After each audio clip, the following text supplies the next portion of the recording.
Like many cities across the country, Ukraine's capital Kyiv is littered with Soviet-era symbols and monuments to communist leaders. But that may be set to change because the Ukrainian parliament passed a package of laws in April.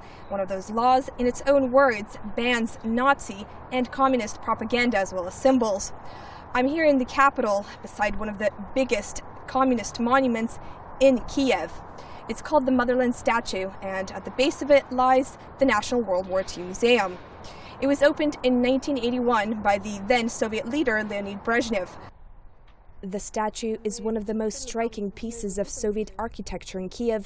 It's a 450-ton stainless steel depiction of a woman holding a 9-ton sword and a 13-ton shield. Near its base sit several sculptures showing scenes of Soviet citizens taking up arms against Nazi Germany. Everything about this place tells of the Soviet Union's legacy and Ukraine's history. In this report, I'll explore what the new bill means for sites such as the Motherland Statue and these ones. But most importantly, I'll look at what the new bill means for those who remember the Soviet legacy with pride and those who believe it's best left in the past. Supporters of the legislation on decommunization say it has long been needed to help Ukraine build a new, truly post-Soviet national identity. Critics believe it will only further divide a country which is already struggling to remain united. It comes at a time when Ukraine is fighting an insurgency backed by Russia in its eastern regions. Two breakaway territories, so-called People's Republics, are threatening to secede from the rest of the country. The proposed new laws still need the signature of the president before they can come into force. So what exactly is the Ukrainian government trying to do? The new legislation proposes to do away with Soviet flags, communist symbols, including the star and the hammer and sickle, Soviet anthems, Communist Party emblems, monuments commemorating communist leaders, Soviet-era names of streets, villages, and towns, and Soviet coat of arms. To better understand what the new legislation means for Ukrainians today, I spoke with the deputy chairman of the country's Board of Veterans, an organization known for harboring nostalgic views towards the Soviet Union. Many of its members are proud believers in the image of the Soviet Union as a driving force behind the victory over Nazism in World War II. Yuli Korotkin told me that he believes a cultural war is being fought in Ukraine, which is in turn responsible for the real war now being fought in the East. Что мы самые ненужные и самые злые для государства люди. Нет, это ошибка. Идет война внутренняя и не своевременная.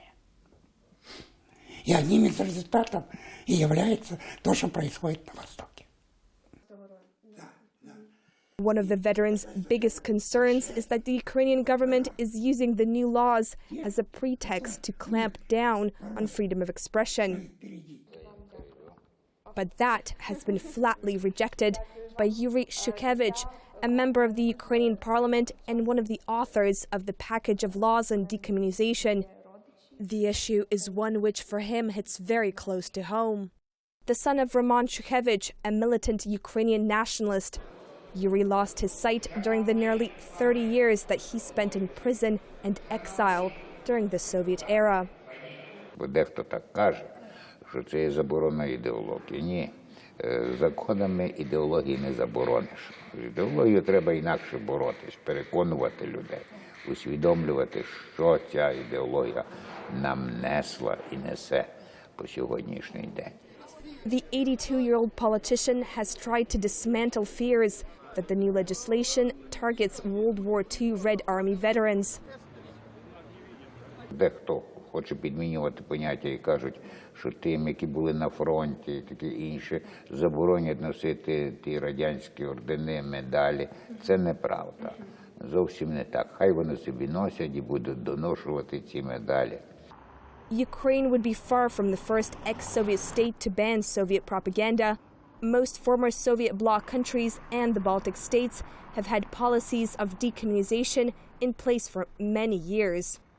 Коли готовили ці закони, десь брали за взірець закони тих країн, практику тих країн по декомунізації, заборонені тої символіки, багато дечого іншого. Розумієте, тому що ті зробили той крок першими, ті втілювали в життя. Another bill passed by Parliament in April grants social benefits to so-called freedom fighters, Ukrainians who fought as part of nationalist militias during World War II. This too has been controversial, not least because many of the militias stand accused of having collaborated with the Nazis in their bid to oust the Soviets. I asked Red Army veteran Yuly Korotkin if he sees any possibility of reconciliation between Ukrainians who fought on different sides of the war. Ну, сделают некоторые люди вид. Но о каком примирении, когда вот берут, стаскивают памятники? Yuly Korotkin also has a deeply personal stake in Ukraine's move towards decommunization. In the 1930s, his mother worked at a tractor plant in the city of Kyiv, which was run by Grigory Ordzhonikidze, a Georgian Bolshevik and a close associate of Joseph Stalin. Just days after Ukraine's parliament passed the law banning Soviet propaganda, dozens of people demolished a monument to Ordzhonikidze, which stood beside the plant. Korotkin seemed visibly upset at the thought that the monument had been taken down. Ему памятник рабочий перед входом на завод. Не в центре города, не в центральном парке, без всяких претензий. Они отдали человеку, который в 1932 году, в годы тяжелых голода, дал возможность получать по 800 грамм хлеба тем, кто работал на заводе. Сейчас он... Since the start of Ukraine's pro-EU uprising in the late 2013, statues of Soviet figures have been brought down across the country. According to data from Ukraine's National Memory Institute, around 500 monuments to Vladimir Lenin have been demolished over the past year. If Ukrainian President Petro Poroshenko signs into law the legislation banning communist symbols, monuments to Soviet leaders will continue to fall across the country. To better understand how and when that might happen, I tracked down a 37-year-old historian who is another key figure seeking to reimagine Ukraine's historical records. I'm about to meet Volodymyr Vetrovich, a historian and head of Ukraine's National Memory Institute. He's also one of the key figures behind Ukraine's new laws on decommunization, which aim to purge the country of its Soviet past.